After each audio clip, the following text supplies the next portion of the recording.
Joshua, what's wrong? And don't say nothing. It's...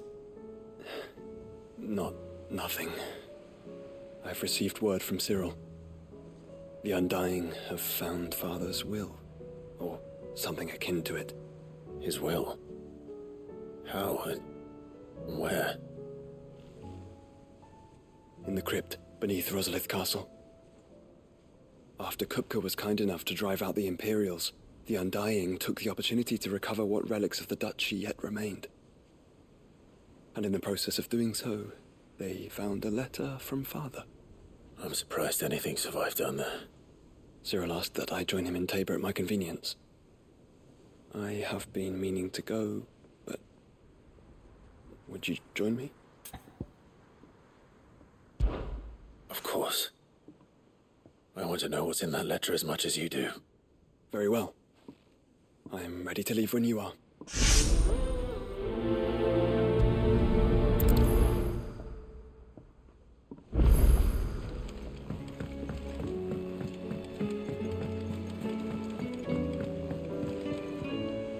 Sid, do you have a moment? By all means. It's my old master. Seems there's no escaping her. She found some way to send me a letter. And something else. Records from a Waluda prison. Seems they were keeping a lot of bearers there. How did she come by such a thing? Finding bearers always was her strong point. And it seems the cells of Balmung Dark are full of them. Foreign captives, the masterless. Bearers no one would miss. And even better for her, bearers with no one to look after them. When ether started lapping at the walls, the jailers fled. Leaving the bearers to be liberated by whoever happened to come along next. Sid, I'd like to believe that I've earned your trust by now. And while I'm well aware that you've forbidden Cursebreakers from traveling to Waloed, I can't let those bearers die in their cells. I'd rather risk shipwreck on the Shadow Coast than leave them to starve. We'll be needing the Enterprise if we're going to navigate the Narrow. Does that mean... I'm making an exception, but we travel together. And we stay no longer than we have to. Ash is an inhospitable place at the best of times. We save as many as we can, and we leave. Thank you, Sid. There was a name in the prison register. A name from my past. Chadwick. Another of my former master's protégés. A gifted soldier, and the closest thing I had to family. The thought of him held captive in that place. He must be very important to you. He was. Is. Then we find him. The entrance to the prison lies in the shadow of Ravenwit walls, just beyond the portcullis. We should head there as quickly as we can. I only pray there are still bearers alive to save. As do I, Doris.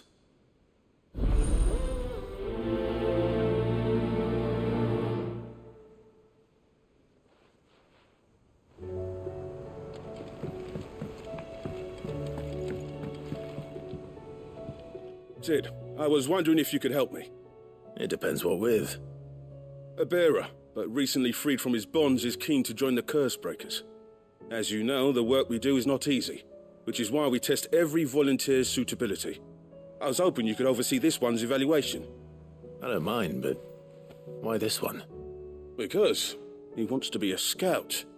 Our ranks are filled with men and women capable of breaking chains and putting slavers to the sword. But scouting, we're few with the nose for that, which is why we still rely so heavily on Gav. And since he accompanies you on so many of your missions, I thought you might be better placed to recognize the traits in him that we should look for in those who'd fill his boots. Sounds reasonable. So you're happy to oversee the boys' test, then? One can never have too many scouts. Truer words, Sid. I'll let the initiate know that you'll be attending his trial, and that he is to proceed directly to Northreach in readiness. No time like the present, eh? No time like the present. I'll await you there.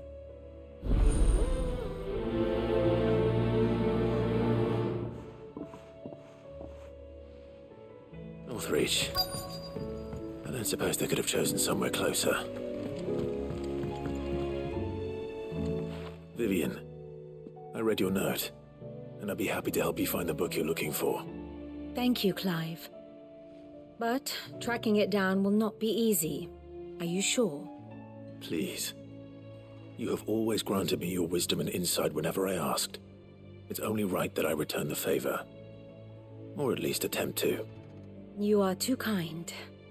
Alas, what I ask of you is rather more trying than delivering the odd lecture. I spoke with Harpocrates to see if he had any inkling as to where another copy might be found, but perhaps it is best that you hear the details from him. If you say so. Forgive me, Clive, for asking this of you. But this book, it set me on the path to becoming who I am today. Its importance cannot be overstated.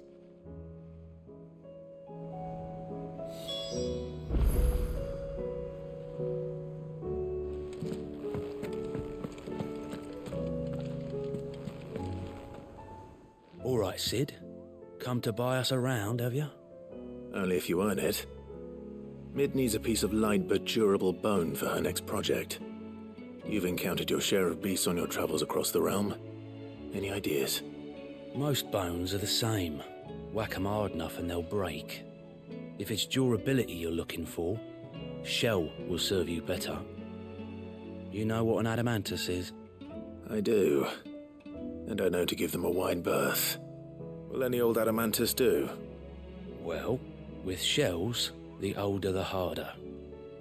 There's a rumour of an ancient adamantus down in Karava, near Old Bidza, or what's left of the village anyway. But don't expect to make quick work of the bastard. There's a reason it's lived as long as it has.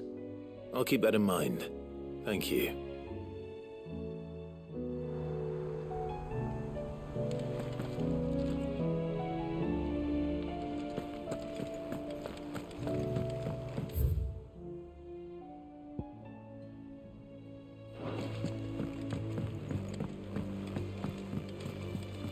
There's something about it.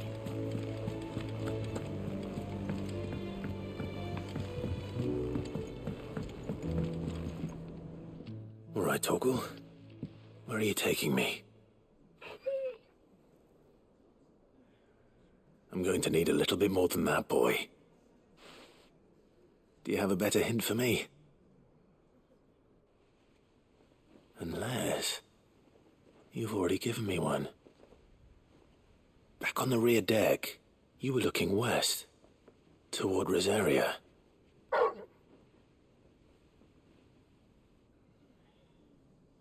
Why don't we try the rookery?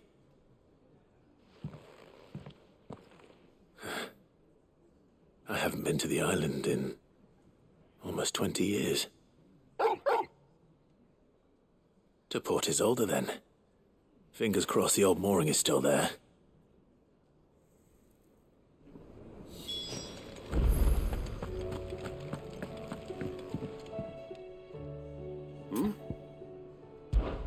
Clive, my boy! Rutherford informs me that we owe you our thanks. Hadn't intended for you to get involved, but such are the times we live in, huh? I would have done the same for anyone else. You're far too modest, Clive. You'd make a terrible nobleman. But tell me, is the realm truly in as dire a state as Rutherford suggests? From what little I saw, you were right to be worried. I suppose I should have expected the worst. But I was rather hoping the great and good of the realm might have things a little more under control. Alas, it seems that firm leadership is in short supply these days, and without it, the people are bound to lose their way. We must move quickly. But where do we start? True, the challenges that face us are many. But in my estimation, there are two key areas to be addressed before any other. The realm's armies and her larders. As you've seen firsthand, it's every man and woman for themselves out there. Certain cities have banded together to try and maintain some semblance of order, yes, but such cases are few and far between. And yet, the only remedy for the chaos that faces us is unity. A unity that transcends even the borders laid down by our ancestors. In short, if Storm does not stand together, she will fall apart. But how would one even begin to unite the realm? The armies, my boy. As I told you already, we begin by restoring order among the ranks of those sworn to maintain it. Sadly, I doubt I could convince even the lowliest gaggle of privates to dig a latrine together. But I do know someone the High Commanders have been known to listen to on occasion. Field Marshal Eugen Havel. I thought he was retired. He was, until an Akashic army tore through Randalar and killed most of the rank and file. There is no man alive more capable. Literally. And as luck would have it, I've already spoken with him on the matter. Of course you have. And he's agreed to help. On one condition. That he first speaks with you personally. Havel has always been a man of frustratingly rigid principle, and he has certain qualms about clasping arms with, well, with an outlaw.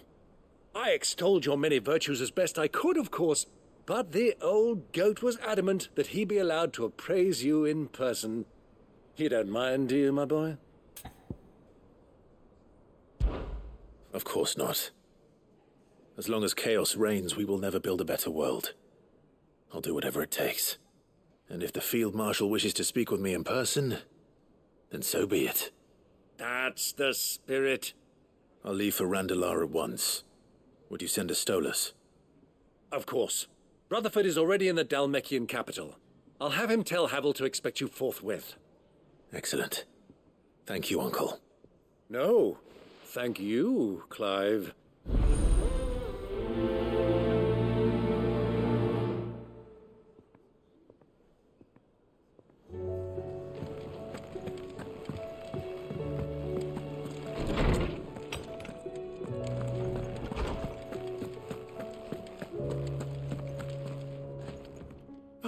Clive, my boy. What a pleasure it is to see you. Harpocrates. There's something I need to ask you. I've been charged with locating a book called From a Distance. Then you seek a rare gem indeed. One whose name I had not thought to hear from your lips. You've been talking to Vivian. Right as always. But she didn't seem keen to tell me very much. I take it she didn't like what you had to say. And yet I gather it did naught to dissuade her. Clive, if the young professor has tasked you with obtaining a copy, I fear she asks the impossible. The executors would not allow it. The executors?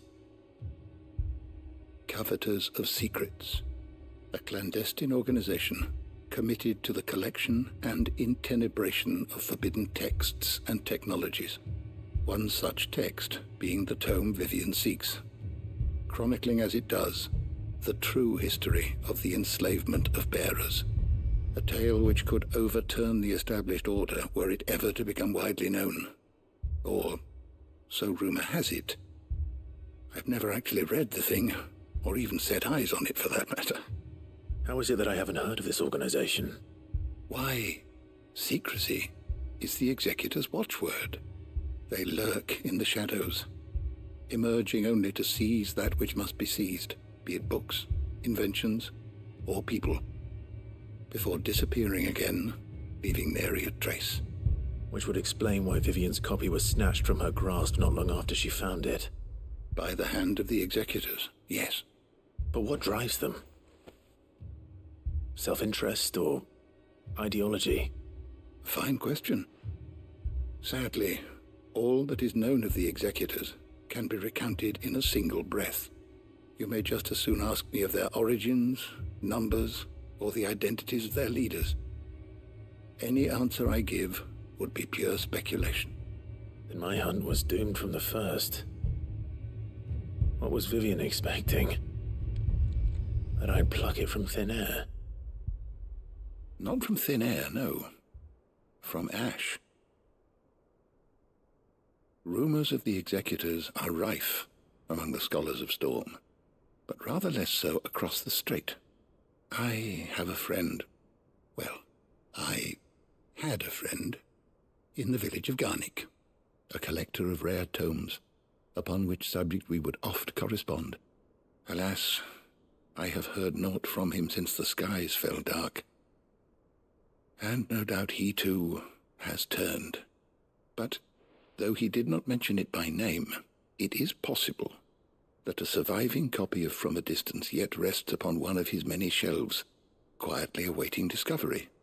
If you were, by some chance, able to save even a single book from the poor man's library, I know his soul would rest easier. Very well. When I next find myself in Waloed, I'll be sure to pay Garnick a visit.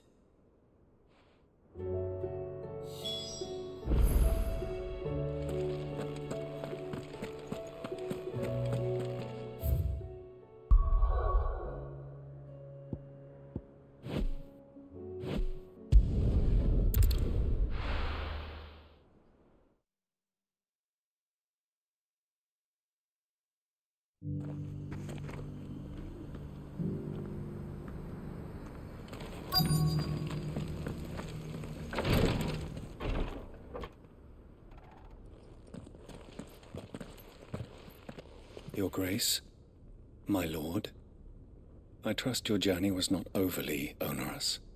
Cyril, you found a letter from Father? Yes, I have it here.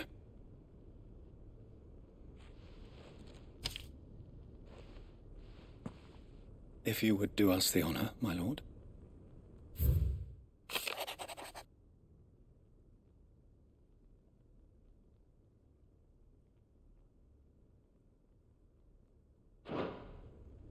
An inheritance. It would seem the late Archduke penned this missive shortly before his passing. The day before we left for Phoenix Gate. What are these plans he spoke of? His plans for the duchy, Your Grace. Your father entrusted them to my predecessor, the former bearer of the Burning Quill, who entrusted them in turn to me. The complete emancipation of bearers is their stated aim. But your father's dream did not end there. His Grace also spoke of building hospices to care for those stricken by the curse, and the founding of a new university to further the development of non-magical technologies. With the blight spreading ever more widely across the twins, Archduke Elwyn saw this as the only means of securing Rosaria's survival. He wished to see men and bearers treated as equals, to see centuries of common wisdom overturned. Small wonder he did not think it achievable within his lifetime. But he thought it achievable nonetheless.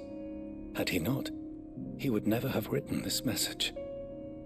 Nor would he have entrusted his vision to his most faithful aides, those who would have stood with you, shielded you from the machinations of the less benevolent personages at court.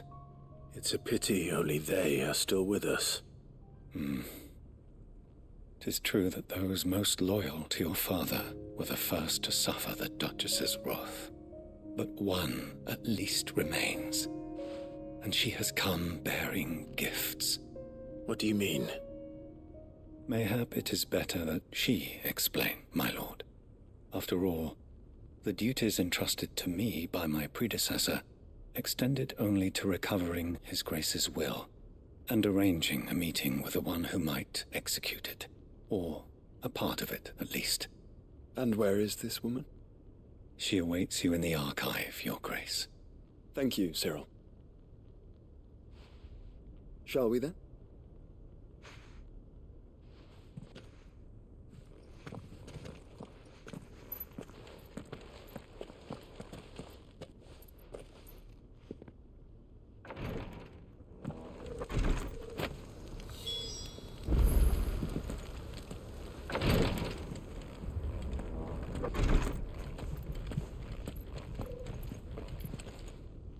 Lord Marquis, if you have a moment.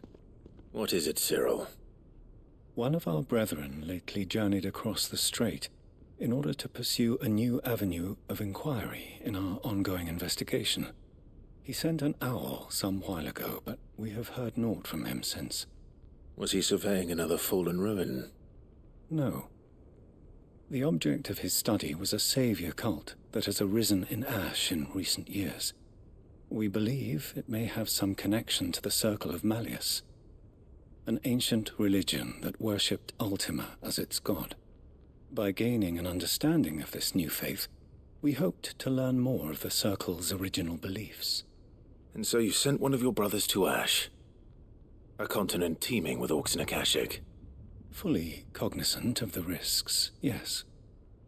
I entrusted the mission to one of the most able of our order, the Third Chair, a master of the arts of combat and survival both. Though he has been silent for some days now, I have thus far refrained from sending any others in search of him, lest they be lost in turn. Yet, it seemed only right to inform you of the situation, given your unique experience of the perils of Ash. For as you so earnestly advised me, it would not do to abandon a man to his fate, when he might yet be saved. It would not. But Ash is a big place. Can you be any more specific? Perhaps. The last owl I received from him mentioned a village where he had heard the cult were wont to assemble. Mickleburg was its name. It lies in the southern reaches of Waloed. If aught ill befell him, I expect it did so there.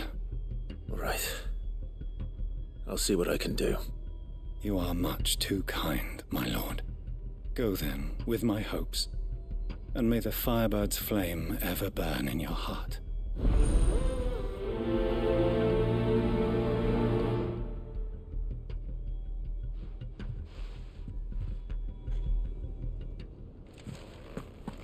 If this new faith really is an offshoot of the Circle of Malleus, then... Let's concentrate on finding the Third Chair first, shall we?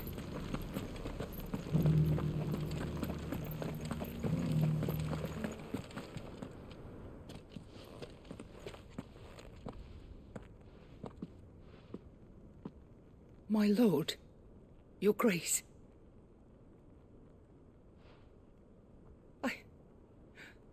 I hardly recognize you. I am Goditha, retainer of House Rosfield, loyal servant to the Phoenix and his shields. Your father, the Archduke Elwyn, entrusted me with the delivery of a gift. I only hope you can forgive my tardiness in bringing it to you. Lift up your head, Lady Goditha. You have our gratitude for your service to our house and to our father. I merely did my duty, as any proud Rosarian would. My lady, perhaps you could explain a little more? What exactly is the gift you bring? As I'm sure you know, it has long been the custom for the children of House Rosfield to be presented with certain keepsakes upon their coming of age. Indeed it has. Our father often spoke of the day when our turn would come. And had he lived to see it, he would have presented you with the treasures I bear. Matching armbands for you both. Alas, he did not live. Indeed, he was taken from us even before they could be completed. He had intended to claim the Heartstone with which each armband was to be finished himself, but it was not to be. And his gifts remain incomplete. I see. It saddens me to bring them before you, as they are. It was your father's wish that you be presented with the finished articles, not these works in progress. But with his grace long since gone, and the stone left unclaimed, I had little choice. You are grown men now, and his house is yours. And while I would not presume to insist upon your claiming the Heartstone in his stead, I know that nothing would have pleased him more than for you to do so. Thank you, Lady Goditha. What say you, Clive? What else? Of course, my lady. May our father's will be done. Oh, I am much obliged. Do you know where we might find this Heartstone, my lady? I do. though it may be a matter of a good deal more than simply happening upon it. It is found in the bellies of elder griffins, you see. We do at least know where to find one. A certain specimen has made its nest in Titan's Wake, not far from here. A certain specimen? You are most perceptive, Your Grace. In answer to your unspoken question, yes. In fact, this is the very same beast your father meant to slay. I have been tracking its movements since you were but a boy. Were you to slay it in his stead, as men of House Rosfield, it would surely make your father proud. What say you, Joshua? What else?